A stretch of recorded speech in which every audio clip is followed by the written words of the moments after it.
When I was in primary school, a teacher wouldn't have dared to use the word shut up. Swear words like shut up and shit and things like that have become much more commonly used in vernacular, even around young people. But then another piece of this is to have it slip out is one thing. How we then respond as the leader in the space is the next most important thing. Our language is more than just the words, but it's about the power, the timing, the place, the context and everything behind it too. We have to hold our teachers and adults to a much higher standard than our year 5 and 6s. Yes. And to a much higher level of accountability. There's an element of how many times has a young person been told, shut up? Podclass acknowledges the traditional and true custodians of the land we meet on here today, the Wurundjeri people of the Kulin Nation. We're grateful to be here.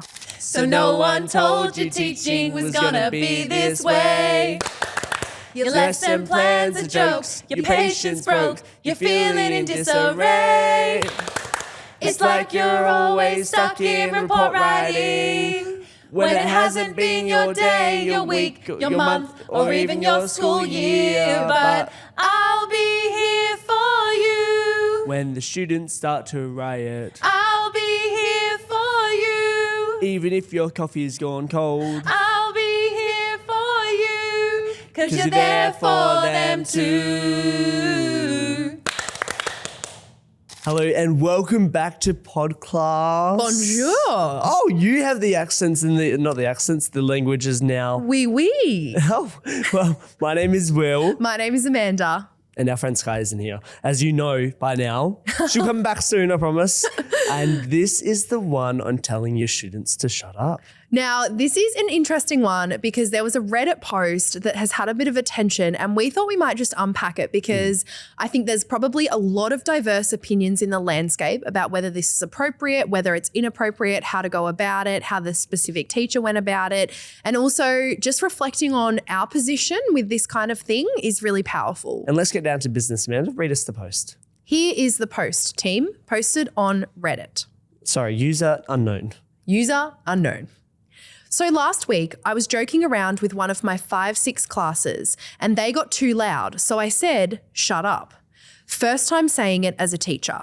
But I said it in a, come on guys, shut up, laughing way, as we were just having fun. But the fun had gotten a bit crazy. It slipped out and I regretted it as the students straight away had a huge reaction of, oh my God, you told us to shut up.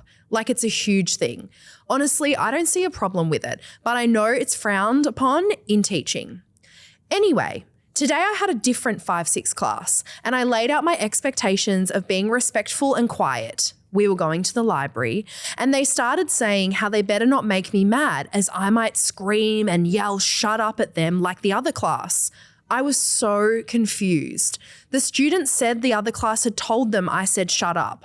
To that, I got really angry and screamed at them. Is that a really big deal? Well, there's a little bit to unpack there. And I think there is. I probably, and similarly, you'd want to do it the same, but acknowledge that we are not in the room. We have this 2-paragraph format, so we don't know all of the context, right? Totally. However, I think that there's, and we always speak about it, that the responsibility of the teacher is to regulate, not the students. The students never have that responsibility. My frustration potentially with this is that they come across as the students are being unfair.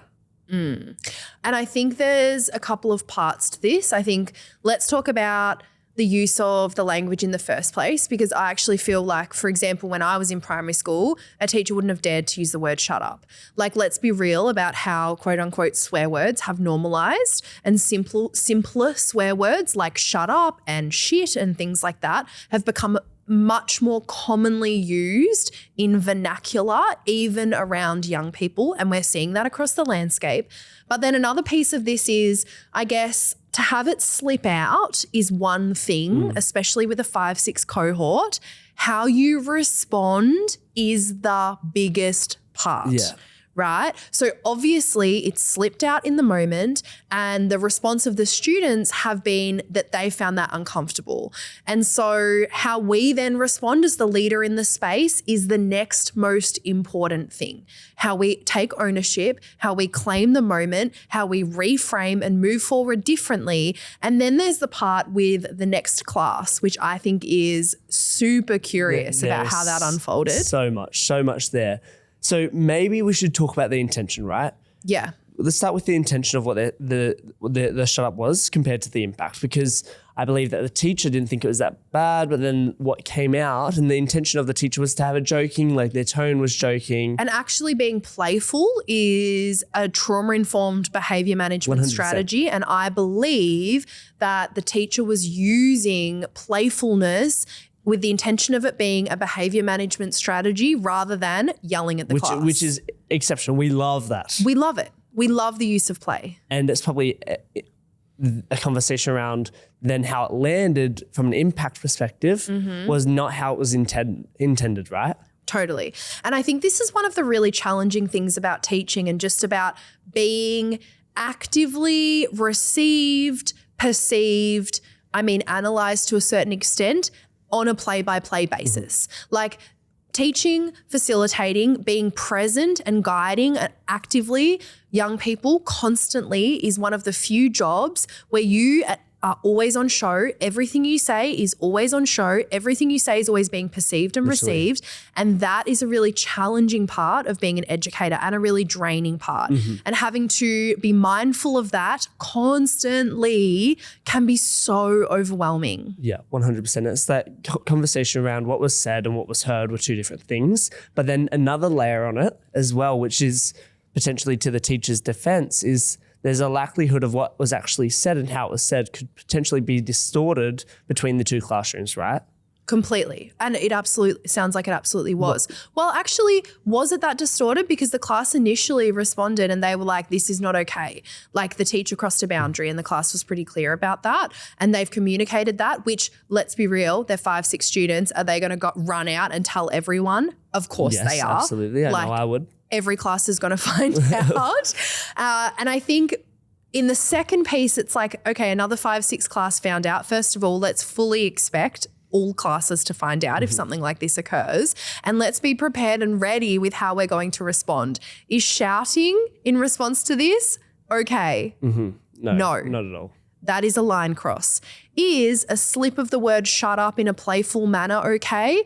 I think we can make it okay depending on how we respond to it. 100%. It's, I guess, again, goes back to our language is more than just the words, but it's about the power, the timing, the place, the context and everything behind it too. Yeah, for sure. So the next dilemma, right, is the double-sided sword. Well, no, the two double standards.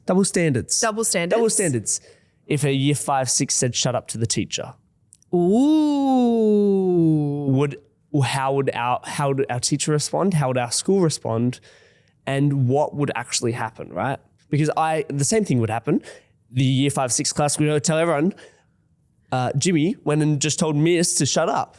True. Everyone would know in a heartbeat. How would the teacher respond? I would say in the context of a primary school, that student would receive a conversation, a restorative conversation around what are our expectations? Why did we speak this way? This was disrespectful. How do we manage it differently next time? However, we have to hold our teachers and we, of course, and adults to a much higher standard than our year 5 and 6s. Yes. And to a much higher level of accountability. Of course. Because we're fully developed individuals as adults. We'll give you. I was about to say I'm not even an adult, but I am. In these episodes, I go from being too old to too young pretty quick. Sometimes. Oh, goodness. Can we just get real for a moment? Have you used the word shut up with young people? No. Never? No. In no context? No, I don't even shush. And I think this is also like, there's an element of, how many times has a young person been told shut up? So many times. How many other places is a young person being told shut up in their everyday life? And possibly why this frustrates me is because unfortunately schools are for a lot of young people, the safest place they'll be. Yeah. So for them to be also told shut up at school potentially breaks a lot of trust, and also makes them feel no longer like they can speak up as well, because they're told shut up in every other element of their life, right? And I think a core principle that we operate from and we talk about with everyone that we work with is make no one wrong. Make no young person wrong ever. We can have a behavior that wasn't ideal, and the behavior can be addressed. But the behavior being wrong versus the person being wrong are very, very different things. I believe we can address anything without making the person wrong, regardless of the level of mistake or stuff up that has occurred. You do not need to belittle that other individual. There can be very firm conversations, very firm lines drawn, very firm restorative conversations and management without making an individual wrong. And so my fear is that even in the playful use of shut up, does it make young people wrong? Does it make another person wrong? We have no idea what experience is linked to the words shut up either, right? Right, the history. The history of it. Does it make them wrong? Yes, it does absolutely make them wrong. Well, I believe it makes them wrong. Have you ever told anyone to shut up? A young person? I was going to say, have I ever told anyone to shut up? I don't even reckon I've told you to shut up. I reckon you might have. I reckon I've told you to shut up. I know. Just kidding. Just kidding. I think honestly, I mean, a lot of our listeners will know I lived for a long time in an environment teaching where school was not separate to community and relationship. So students and family members of students became friends, became family, and we would spend a lot of time together. And so I feel that in playful encounters at times, if I have been told out of a school context, shut up by a young person, I might playfully say it back. Yes. But I think possibly I have. I can't think of a specific moment, but I think possibly I have in that kind of situation, which is in a strong more, relationship. Again, a contextual. This person could have the same situation. Not in a classroom. Oh yes, okay, yes. Not in a classroom. So no. And we touched a little bit on it at the start. Of course, things are going to slip. I literally remember a teacher swearing one day, like swearing, proper swearing in primary school. Really? Yeah, and it's how they handle it, which is possibly the most important part, right? It's that acknowledge and make it right really fast. And that's where you can almost control the narrative a little bit more on what happens next. And so I think this beautiful unknown teacher who has been in this circumstance, is it really that big of a deal? That's the question that's asked at the end of the Reddit post. Like, is it really such a huge deal to playfully, in a light tone, accidentally slip shut up into a statement? Maybe that's not so much of a big deal. Nope. Is it a big deal for a class to come in and, like, we're talking about year 5, 6 students, are they going to bring it up? 1000%. Like, first of all, let's expect that. Clicks to that young person, because they'll put quite fast with that response, to be honest. Yeah. Is it a big deal though for the teacher to get really angry and scream at them? Yes. Yeah. Is that inappropriate? Yes. Does that cross a line? Absolutely. So I think it's about how we respond. But I also feel like, we spent some time really celebrating playful responses and playfulness as a behavior management strategy, I am a huge advocate for. So if a class is buzzing around, I always use playful methods to get people back on 100%. Side and to reconnect, because it's a connective, trauma-informed way to go about it. However, is it so playful when we're adding swear words in? I would say no. Is it as effective? I would say no. And is there a better way to go about it? I would say absolutely yes. It doesn't add any value. So when this happens, what is the steps that you should take? You slipped. If you slipped, we have to be leaving ego at the door. We are the adult. We are the leader in the space. There is no ego here. There is no justification. We are using it immediately as a teachable moment, acknowledging our human, sitting everyone down and expressing that we all have slips, taking full ownership and making a commitment that I'm not going to do that again. And the key word there was immediately, right? Yeah. Because it will be uncomfortable, but it has to happen in that moment.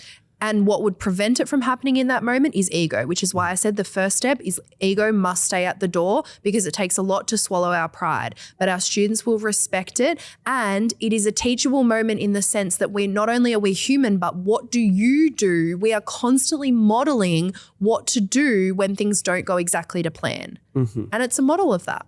Absolutely. And I think what you said before, a teachable moment, right? Totally. Because it's going to be also an opportunity to ask on feedback about how did it make them feel. And then it's like you can have the conversation around the power of words, right?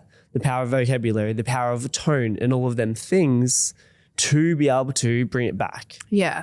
And so I don't think we want to, this is a very open, our intention, we've not made anyone wrong having this conversation. I think these are the conversations that we need to be having, because what is the moral line? What is the boundary? And what we don't want is for educators and facilitators to feel like they have to walk on eggshells. But we also have to be aware of our responsibility as leaders in the space.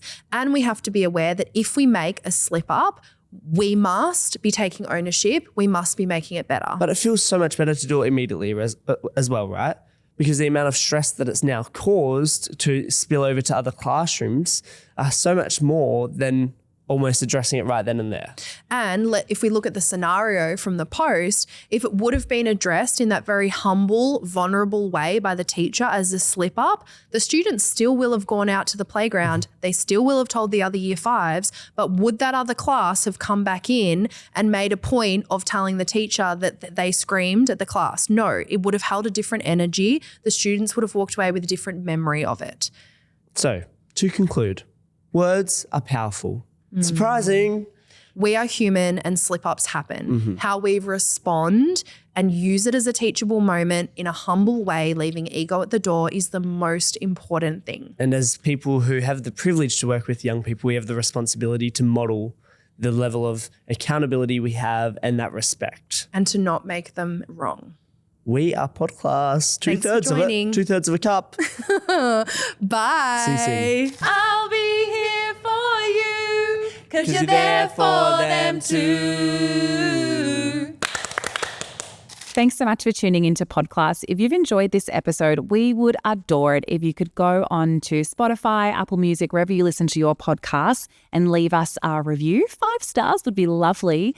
We would love to get this podcast into as many ears as possible so we can help and support as many people as possible who help young people. And if you're not already doing so, please go along to Instagram and follow us at podclass.aus.